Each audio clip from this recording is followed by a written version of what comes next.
and gentlemen, welcome back to the episode 8 of the GFreak Speaks podcast. Joining us today is Doug, Modern Warzone, DABNABBIT. Welcome, man. Welcome. Hey, thanks for having me on, brother. I appreciate you. I appreciate you coming by, man. And I can see that mullet flicking over your little shoulder there. Love to see it, man. Oh, my God. He's getting there.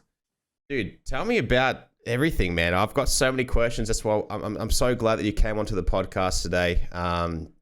And we aligned some times, dude. Where do we start? Let's start with who are you today? Who are you known as today? Today I'm mainly known as Modern Warzone just because I run it a lot different than most people would run their business. I'm pretty much a forefront of how I've pushed the brand, if you want to call it a brand, to where it is. I'm Doug, though. I'm just a dude who likes to play video games. I have general pop culture funny moments like most people. There's really nothing that special here, just a guy who's watched gaming and has partaken in the consumption of video game content for years before I ever did Modern Warzone or Doug DABNABBIT was ever a thing, you know. I spent a lot of time watching Twitch, and my favorite streamer at the time was Summit1G and Dr. Disrespect, and I watched them when the Battle Royale scene started popping off with H1Z1 and all of the different, like DayZ mod, all Arma 3, like that was when I started really partaking in watching video game content. But I've been a crazy gamer my whole life, so that's pretty much who Doug is now. I just game, I handle the brand, I stream all the time, trying to make more daily YouTube content.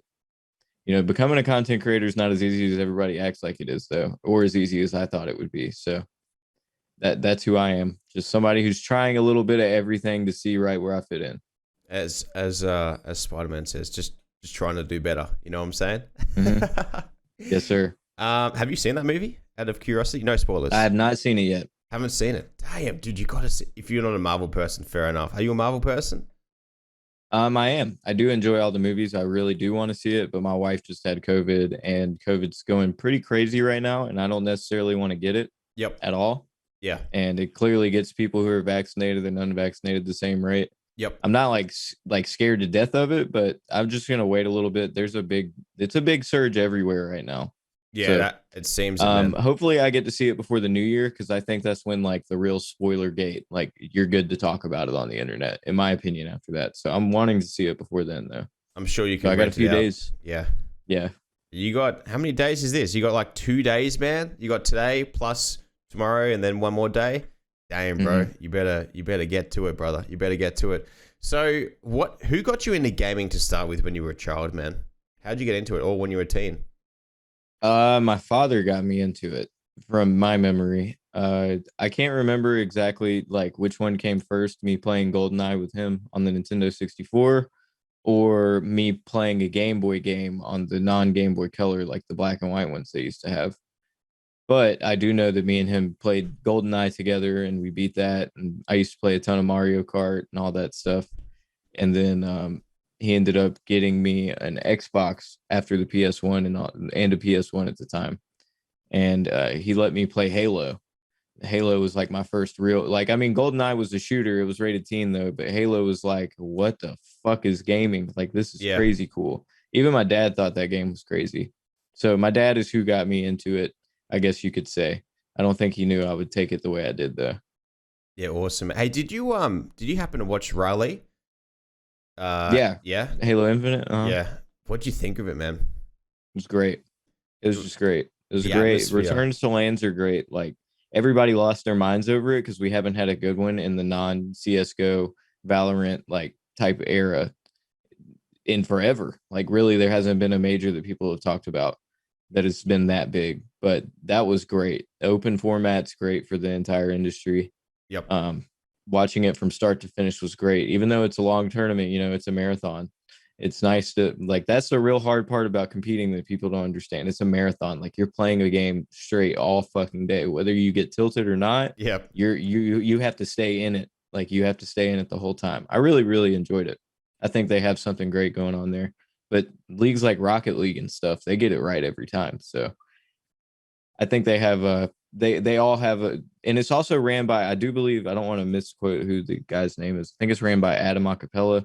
He used to run MLG Yeah. back in the day. Yes, and he's just going. That guy, every project that guy touches goes to gold. Yeah.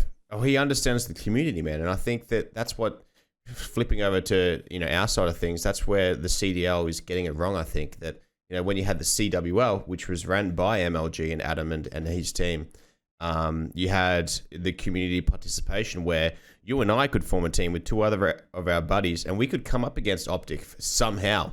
We can, and like even our Aussie teams, could go through the passion pit and somehow end up on that main stage. Anyone can do it, and that's what the community participation is. What drives the whole thing, as well as with Halo Infinite, we sent over multiple Aussie teams. Our team. Our team was in pool play with Optic, so I was absolutely spewing because I'll go for both teams. But obviously had to go for the team that I'm signed to, Chiefs. Shout out to my boys, Chiefs. But look, it's the whole thing of getting everyone involved and everyone a fair shot without having this massive $25 million paywall at it is just something that they need to look at. Like, surely, and even the crowdfunding from the skins, like, imagine how much Call of Duty could be able to put on the table from the Battle Pass, man, from crowdfunding and supported creator codes and all that type of stuff. Like, look at Fortnite when codes came out. Like, everyone was just jumping on that. Do you have a code yourself in Warzone or Call of Duty? I don't. The number of people who have Warzone and Call of Duty partner codes, very, very small. Like, you can find it on one article on the internet. I think last time I looked, it was like 85, maybe 90. See, when they first came out, they didn't even have like pro Call of Duty players on there. Like, they didn't even have Crim 6. I don't think they had Zuma. They didn't have Scump. And I'm just like, nope. How do you not have world champions? And Zuma's not a world champ, but actually, I don't know if he is, but regardless, that aside, how do you not have them? Like, names in the scene, and they don't even have them. Like, it's just, so how can you apply for one? Like, your name is literally their game. You can't. No, you can't. You can't apply for one. No. You can ask about one. See, I don't get that. It just blows my mind. How can you not get one? Your name is literally their game. The thing is that I'm like a media brand too, is like what they kind of look at me as well. So they don't give out these codes to brands. Yep. They're like, that's their argument. So, okay. It is what it is. I don't really know how you personalize something that seems like a brand more than I have. So, whatever. Understandable, man. It's whack, dude. It's whack. But look, Halo Infinite, absolute smasher. What do you reckon that Call of Duty needs to be on that level? How do you reckon we can get that on this game? They can't get it. They can't get that. They can't have the crowd come in and have random, like an open format like that. They can't do it. That's not what the league was made as. That's not what it was formed as. Overwatch World League doesn't like work like that either. Like, when you franchise, you fucking franchise. You don't have random like pickup teams going and playing in the NBA or the NFL or the AFL even. Yeah. I watched a little bit of footy, but what do you think of it? What do I think of footy? AFL, yeah. Yeah, I like it. I really do like it. I do think that the reffing needs to be like, there's too many like, when I watch it with my buddy who's really into it, he does YouTube for it now. And I watch the game. I understand the concept of handballs. I understand the concept of marks. I understand pretty much the entire game. But what I don't get is how much the refs have to make interpretation calls when it comes to holding the ball. Yep. I feel like they fuck it up half the time I'm watching too. And I'm like, how do you not, like, what's going on here? Or it's sometimes they'll call a mark within 2 seconds or like a half an instant of a guy having his hand on the ball. And then other times they won't call a mark when a guy's like taking 3 steps. And I'm like, what is happening? Yeah. Like, I know that there's a certain distance you have to kick it, but sometimes I feel like that'd be a really hard sport to ref for. So they're running all over the damn place. How many people are on each footy team on the field at a time? 18 on the field at the same time. From each team. From each team, and then 4 on the bench. So there's a total of 22 each team.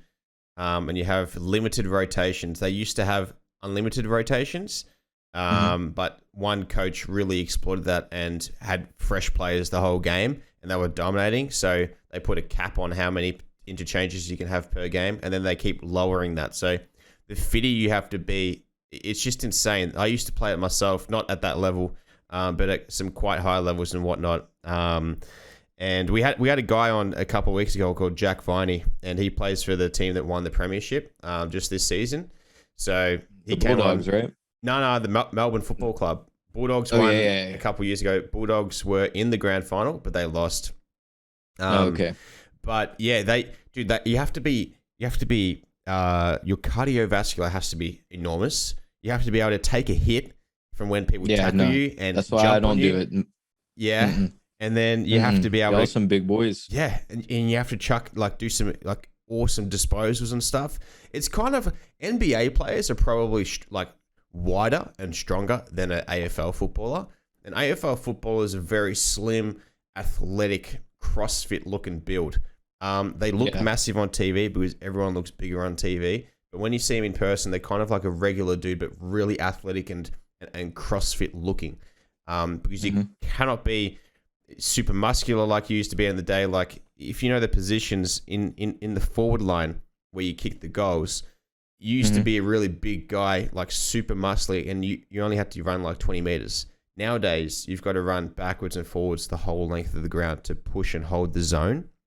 So then when the ball's in the back line, you can help it get out.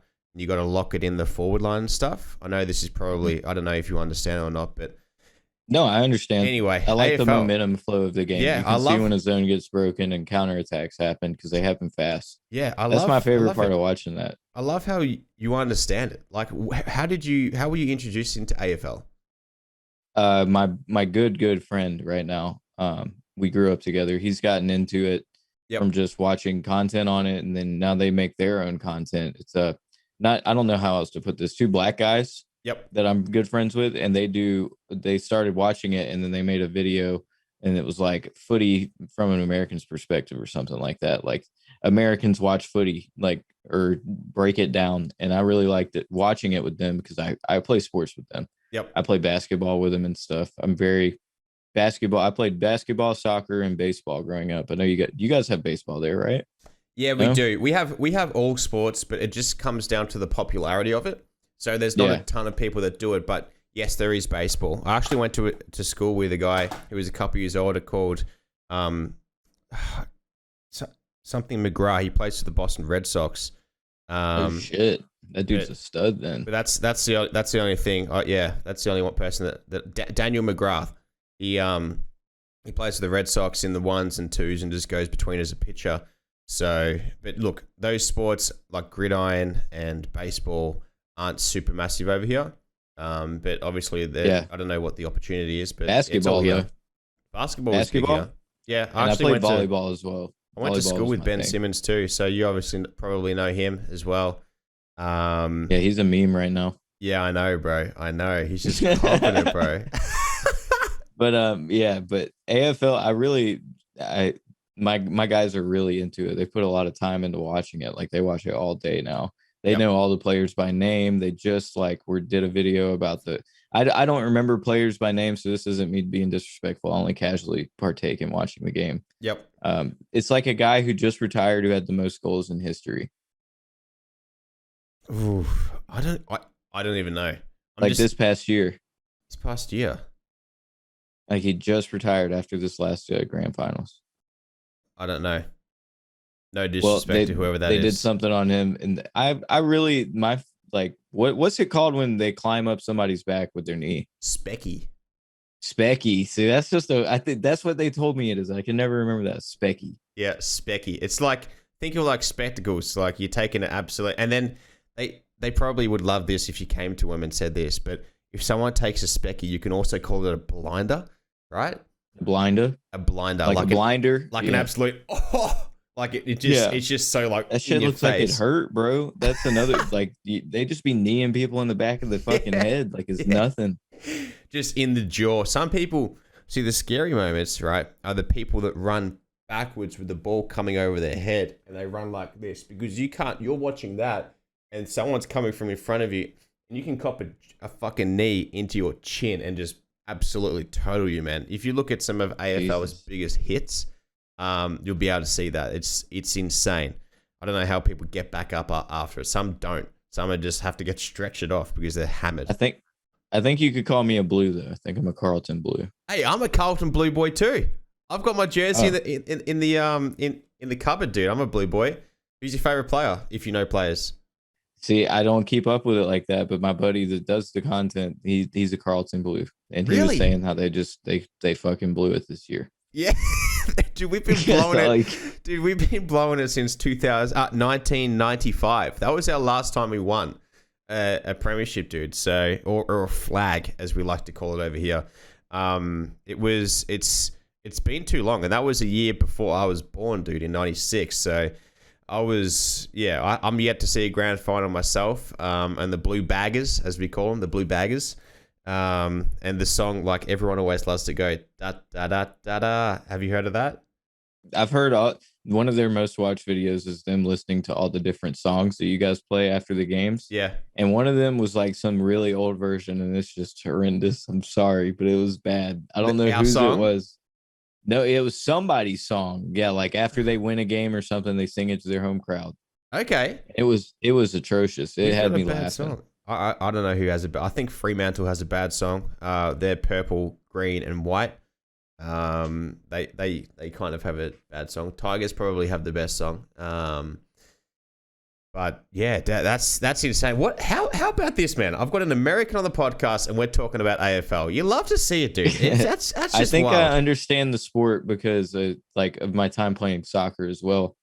Soccer is a lot of the way you have to move the ball in footy. Yep. And it's also akin to basketball because in basketball, you run a lot of zone defense. And on offense, you have to probe the defense to get them to take steps backwards. And then you bring your back men more forward. It's like a chess game. Yep. So I really like that. I like the way the disposals are done because it's kind of like I go out there and I'll kick the footy sometimes with them and like handball it around. Yep. And it's akin to like a serving a volleyball underhand is how I feel like it is. You just smack, you hold that shit, get a good drop. It's all down to your drop and you smack that shit. Absolutely. Whether it's with your hand or your foot. Here we go. There he goes. We got something. Here it there is, we go. mate. There's the footy, the Sharon. Have you guys got a Sharon? Yes. Fantastic. His looks just like that. It's a little bit worn, but this was a competition ball from back in the day. I haven't pumped it up for a long time. As you can see, it's a bit squeezy there, but yeah, great ball, man. Great ball. I'm pretty sure it's kangaroo leather. Yeah, it is. So, yeah, fantastic. I think that's how theirs are. They have like 3 now. Oh, really? Australia, yeah, they have a good, like their following, like actually sends them a lot of stuff. Like they have Carlton blue jerseys and all that shit. Yeah, it's kind of cool.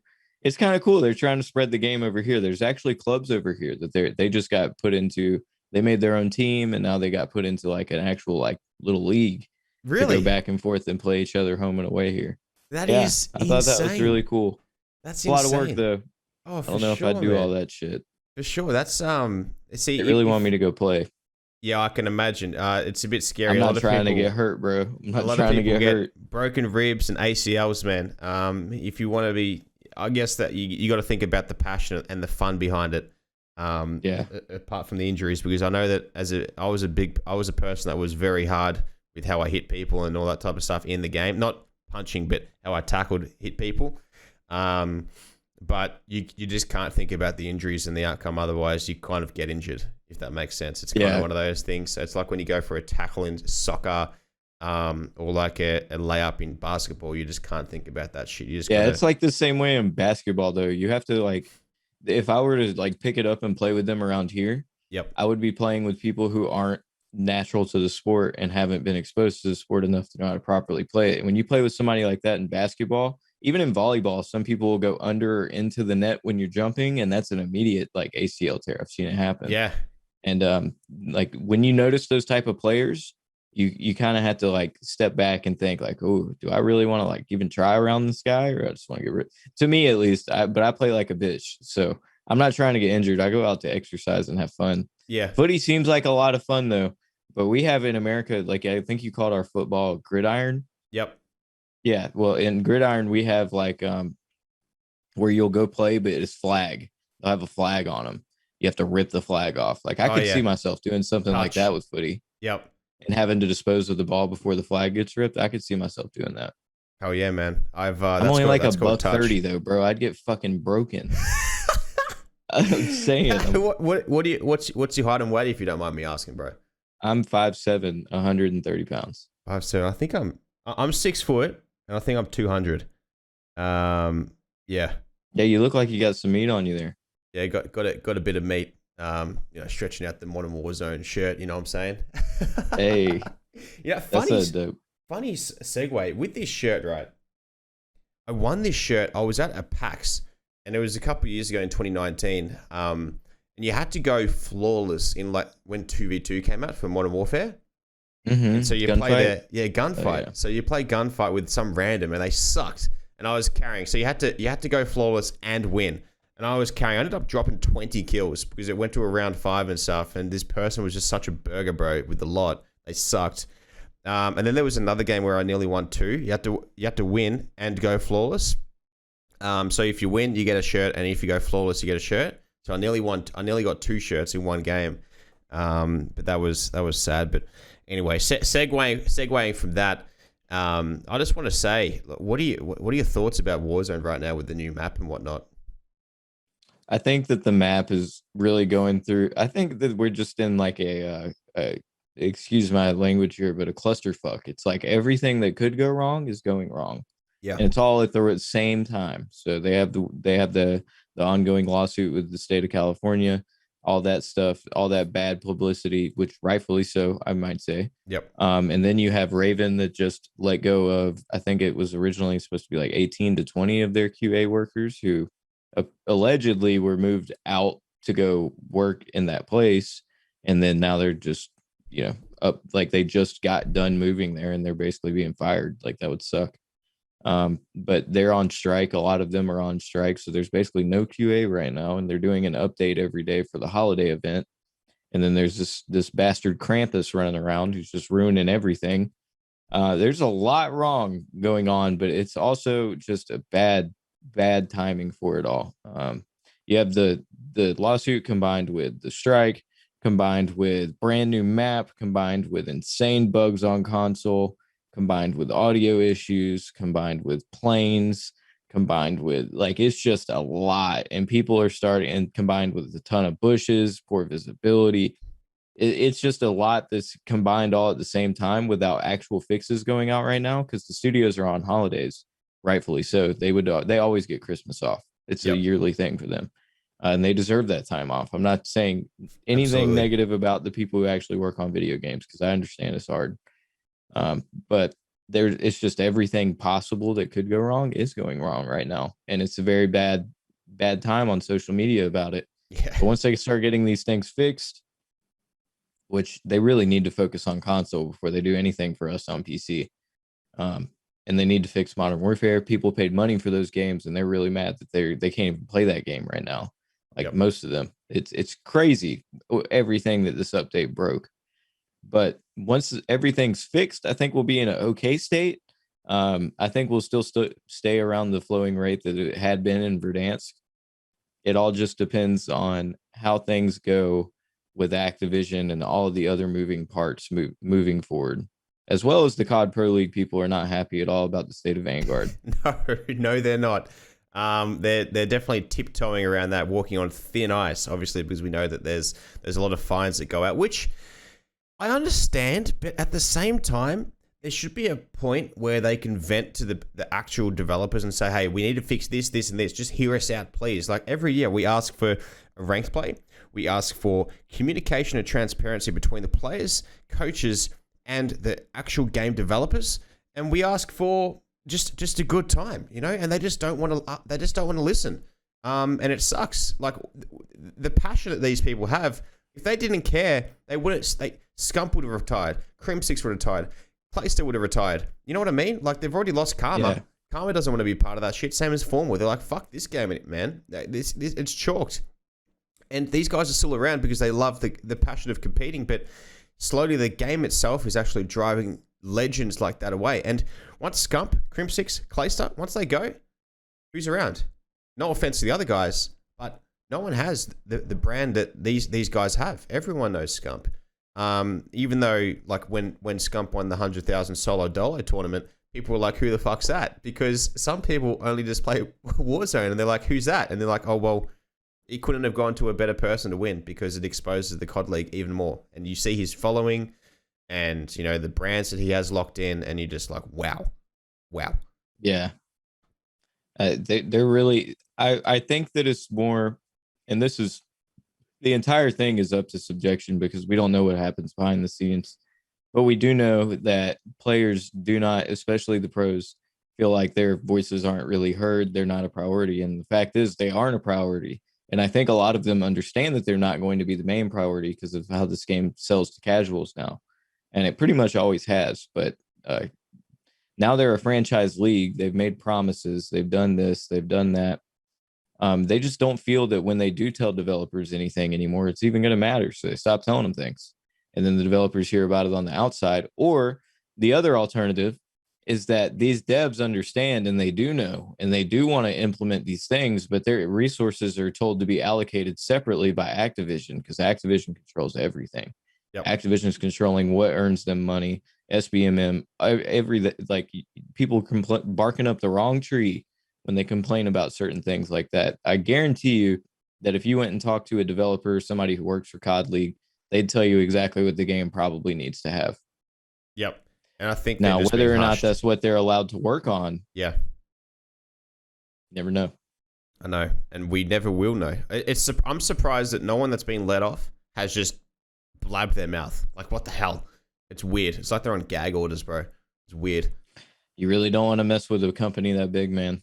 That's very true. You might disappear, and your family might disappear too. No, not like that. They just have a lot more money than most people realize. Yeah, and a lot of their money goes towards litigation already. So they'll just throw you right in there real quick, and you just good luck, have fun. Yeah, in the Even blender. If you're gonna win, you're gonna be in court for quite a long time before they eventually settle with you. Yep, the big old shit blender. That's for sure, man. Hey, question. I think that everyone and myself is very curious. What made you want to start a news outlet channel like you have for Modern Warzone, coming up against Call of Duty Intel and Dexerto? What made you want to become that next juggernaut in the Trinity?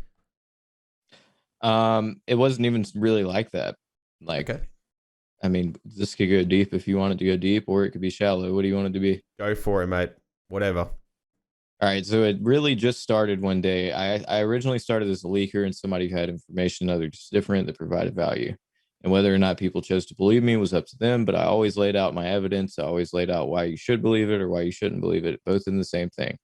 I would occasionally get things wrong, and I'm perfectly fine to admit that, but it was always, I tried to make sure that I was genuine and that people understood that I wasn't just saying things so that they would click on it or that was a lie, regardless of whether you wanted to hear something or not. Like, some of my leaks haven't been received well or weren't received well because they were true, but it's not what people wanted to hear at all.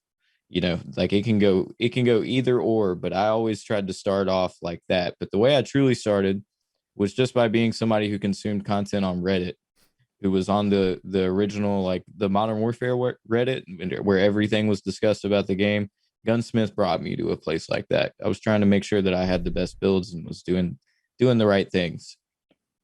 And I went on there, and one day while I was scrolling at work, I was working in an insurance company.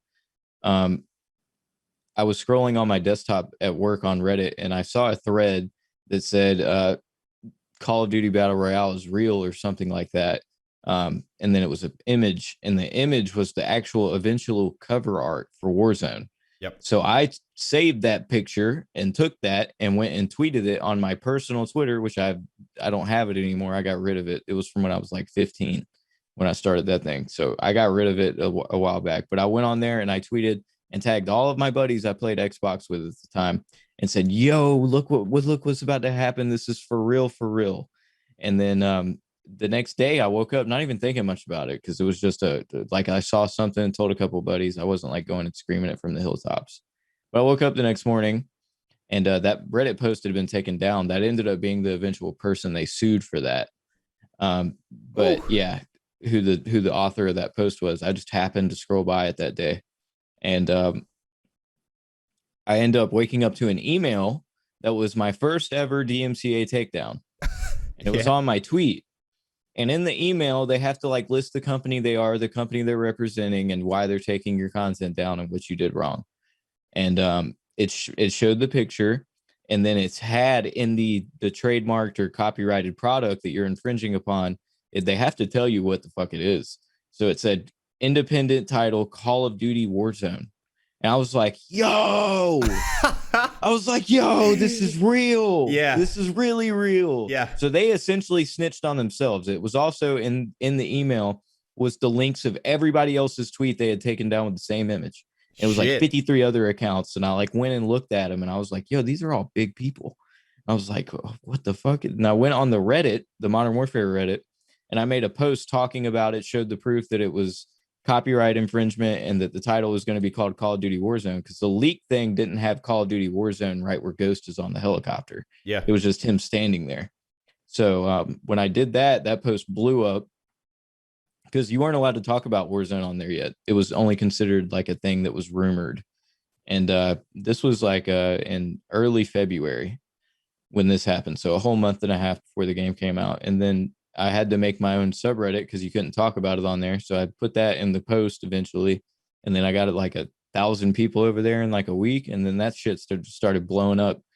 And then after after the subreddit kind of got big and I was constantly putting out new info because I had people sending me new info and talking about what Warzone was supposed to be, I had data miners come to me and like tell me they could get all the stuff out of the game files and showing me videos of it.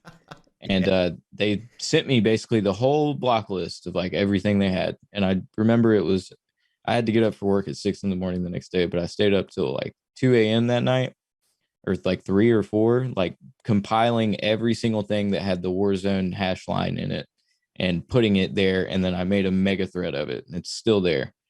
And that's when it blew up.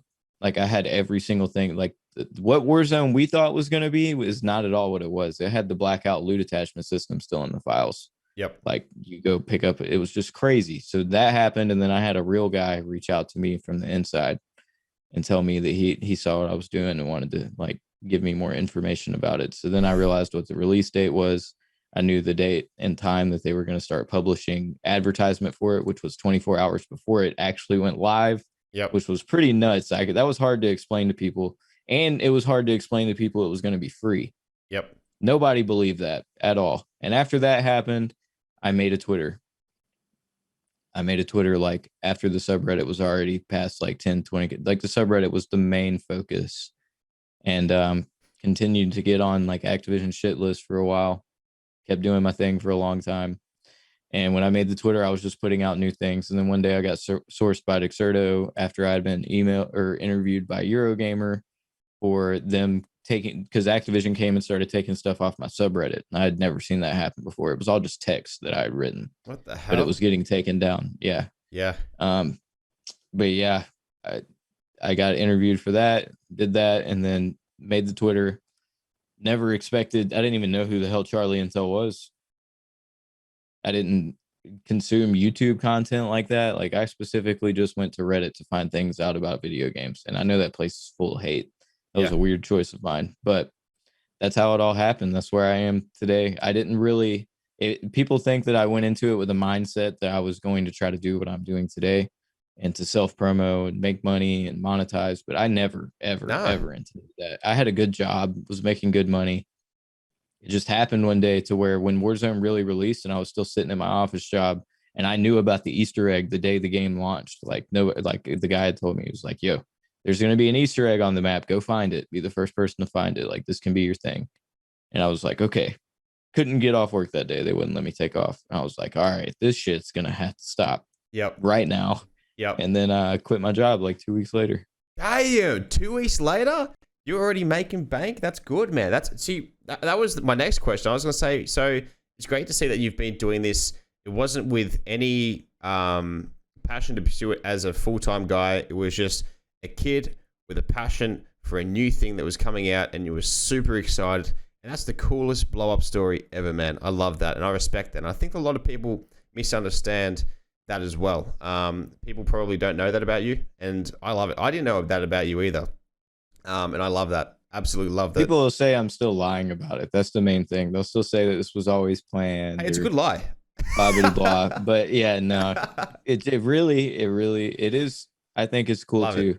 I dealt with a lot of shit too, because anytime I'd get something wrong, I'm immediately like the worst person ever in the world. I know. So I had to explain myself multiple times in the beginning. And one comment that I remember, I get a lot of hateful comments. It's whatever. Yeah. But one of them that I remember back then that really stood out to me that I responded to was a guy said that, bro, you take all this Reddit stuff way too seriously. Like nobody cares at the end of the day. We all know you're going to delete your account, blah, blah, blah. But the real thing, I responded to him and I was like, actually, somebody does take this seriously. I said, it's me. I take this serious as fuck. I put in way too much time already. This was back in the beginning when I hadn't even really done much. Yeah. I was like, I put in way too much time and I'm excited about what's about to happen. I just remember when I was on console watching all of my favorite streamers like Summit and Dr. Disrespect creating cool ass content on battle royales, bullshitting around, or going for like a 10 kill W on PUBG used to be the standard. Yep. Now we're talking about 30s and 40s, but like I just remember watching that and wanting to partake in that. Like H1Z1 was so satisfying watching them land and try to get a car and then run around and try to get us 2 taps, shotguns, like every part of it stood out to me. And just thinking of that after I used to play Fortnite before it was a battle royale too. Yeah, I played the Save the World version. Most people don't even know what the hell that is. I know. Yeah, I played it a lot with my buddies. One of them had given it to me. And watching that be the first, that was the real first battle royale we got on console. Yep. Watching it, I remember the beta came out. I think we had like a week or maybe 2 days if you own Save the World that you got to play it early. And just watching what happened to that game, insanity. That was when like I really realized how battle royale could be anything. Like it could be anything you wanted, because the early days of Fortnite were not what they are today. Yeah. If you built, it was a miracle. And you only put a wall in front of yourself. Nowadays, people make mansions in like 0.2 seconds. Yeah. Like just watching the game evolve, you don't get to see that happen with multiplayer games, really, man. You might see a bit of a different meta, but like that shit was insane to me. So that game is impossible for me to play today. Do you remember Fortnite Fridays? Way too high.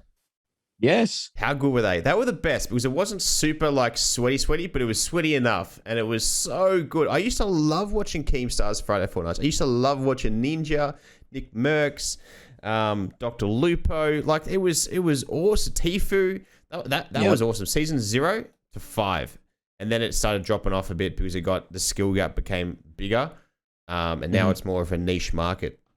That's where my passion came from. Yeah. It's just watching all those guys and always wishing I could do that. Now that I'm making content, of course, I'm not doing the cool things I always imagined myself doing, but you find your spot, you get in where you fit in. Absolutely. I fit in somewhere at least.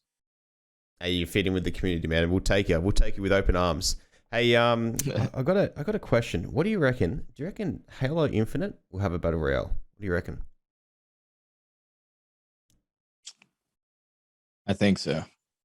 You reckon? I think so. I think give it like a year, maybe 2 years. It's supposed to be their planned platform for the future. Yeah. With constant free DLC coming out and story DLC. Yeah. I think so. That engine is capable of a lot. Currently, last gen's holding it back. I think it's as simple as switching the build to the PC / next gen only build for that game to truly be their platform for the future. Yeah. And especially, I think that switch, I don't think people are ready for it. People don't understand that I keep up with a lot of different video games. I'm extremely keen on watching Halo's upcoming future. I want to see what happens with them. One of my favorite gaming franchises of all time. But anyways, I'm really keen to see what happens with the Forge update and when they add co-op campaign, because I do believe that we may see a big jump to like a next gen build and see a lot of problems with the old gen one.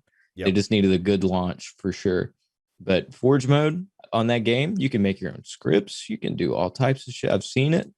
It's insane, bro. I've never seen something like that in a builder. Personally, well, there it is. Like it's gonna be amazing. See, when they open up this co-op mode, do you remember Spec Ops in Modern Warfare? And it used to be a massive fucking map, huge, and we were like, this has to be the Battle Royale map. It was pretty much on the money. That's pretty much what this is going to be. And I do remember seeing you a while ago tweet out saying that you're going to be covering other games and other than COD. And some of the comments, man, I don't know how. Look, I know that Joe Rogan always says that he never reads comments, and it's just an absolute shit pit in there. But and I don't know if you do or not, but some of the comments, man, that people throw at you, bro, I'm just like, what the fuck? People just want to. They probably don't even follow you, and they still have like an egg as their photo, but they just like, they probably do it just to prove you wrong. It's just whack. It is absolutely absurd. Whack. Yeah. It's fucking whack. Yeah. That's it. You're right. They typically are like 20 followers or like it's just always those weird kids, man. Yeah, need to give him the whack, bro. Yep. Yeah, that's insane, man. Hey, we're coming to the end of the podcast. I've got so many questions. I'll have to get you on for another episode one time in the future for sure, man. But I'm just trying to think.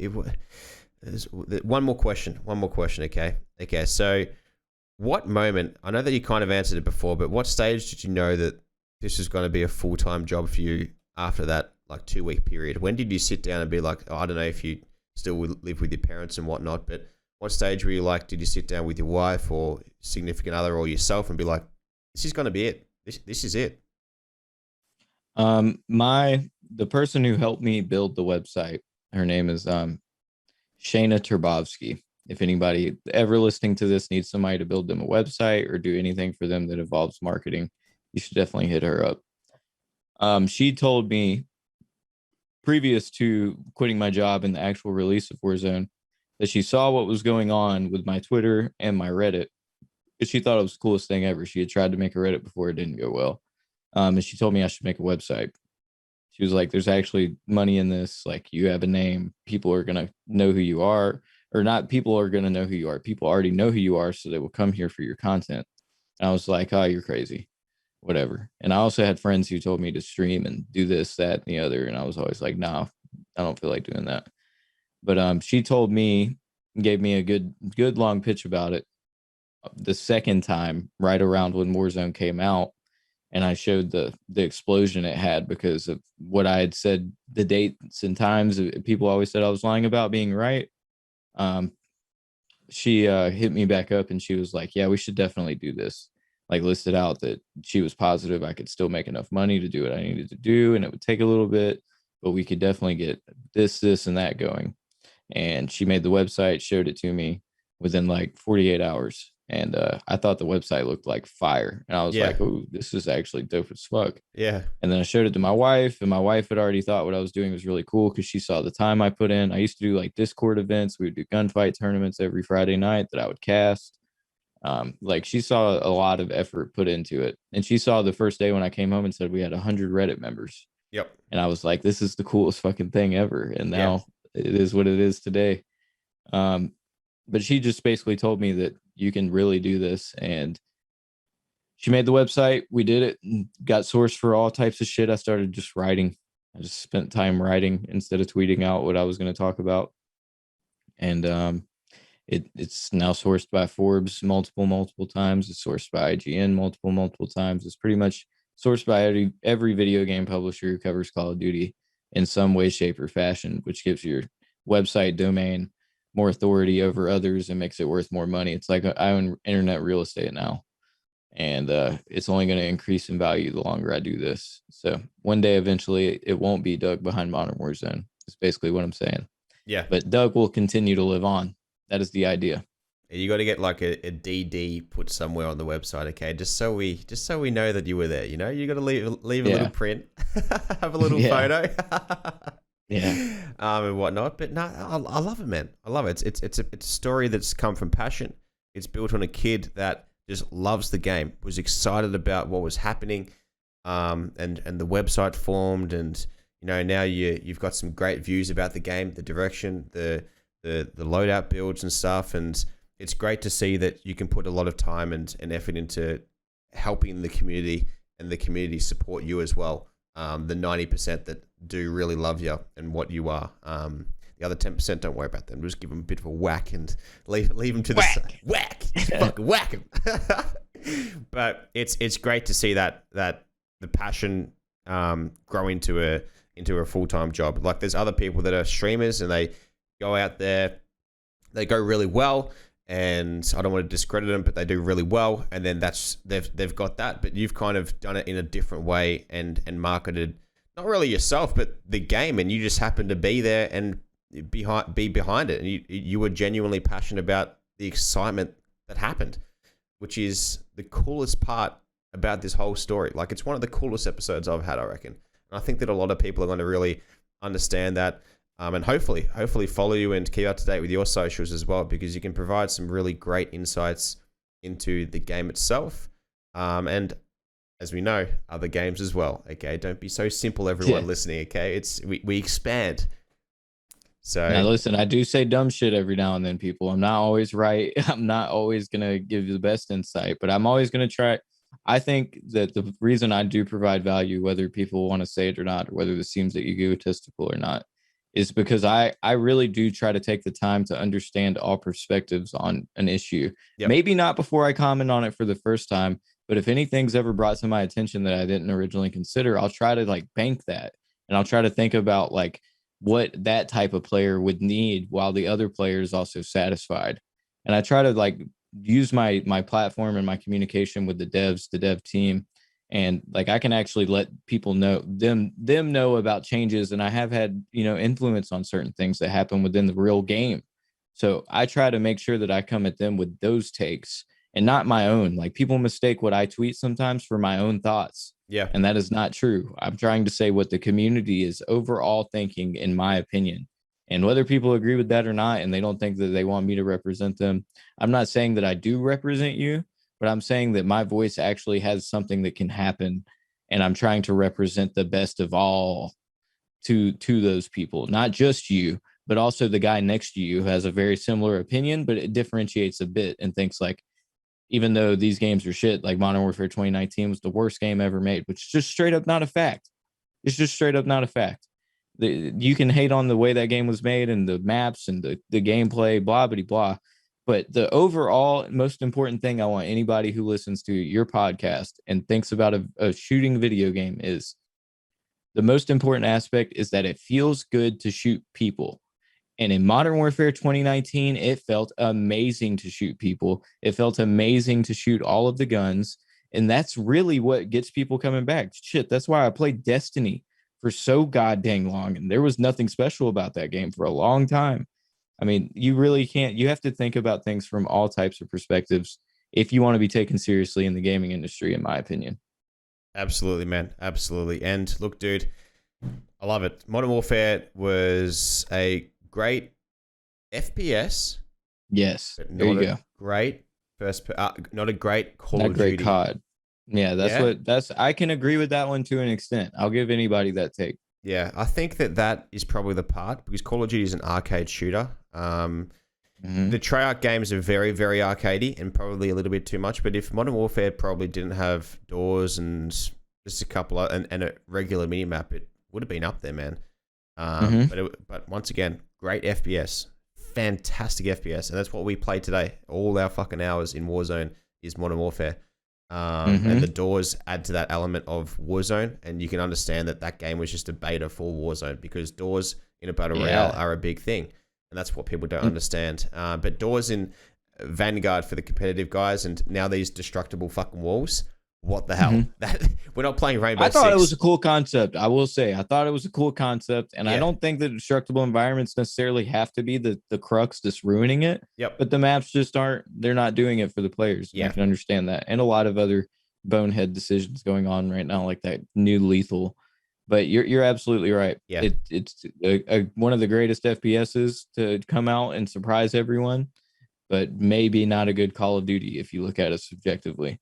But everybody plays it on Warzone every day. And you just said that it was effectively a beta for Warzone. Well, that beta for Warzone was the highest selling Call of Duty pretty much ever made. And if you go look at the Google Trends for Call of Duty before that, it's insane what that video game did for the franchise, not just Warzone. Anybody who says that Modern Warfare was only this or that because of Warzone, nobody even knew about it until March 9th. Yeah. The game had been out for 6 months. I know, man. But look, dude, I'm gonna have to wrap things up here. We've gone overtime by a lot, and I love that. Okay, this is gonna be a big episode. There's so much to talk about, man. We're gonna have to check in with you soon again, about Warzone and how you are and all that type of stuff. And I'd love to play with you, man. It's we got to get that happening, dude. That'd be sick. But look, dude, where can everyone find you on the socials? You can find me on Twitter, Doug Dagnabbit, DougDagnabbit, or on Modern Warzone, pretty much everywhere but Instagram. Modern Warzone on Twitter, Modern Warzone on YouTube. We have our weekly podcast on YouTube. It airs on YouTube every Thursday live. That is Modern Warzone Weekly. And yeah, that's pretty much it. Trying to do content in all types of places. I need to do more TikTok, but I hate the people on that app. That's fair enough, man. And one last question before you go is, where do you store your butter? In the fridge or the pantry? The fridge. Fantastic. There it is, ladies and gentlemen. Episode number 8 with my boy, Doug, Modern Warzone, DABNABBIT. Thank you so much for coming on the podcast, and we'll catch you guys around the next one. Peace.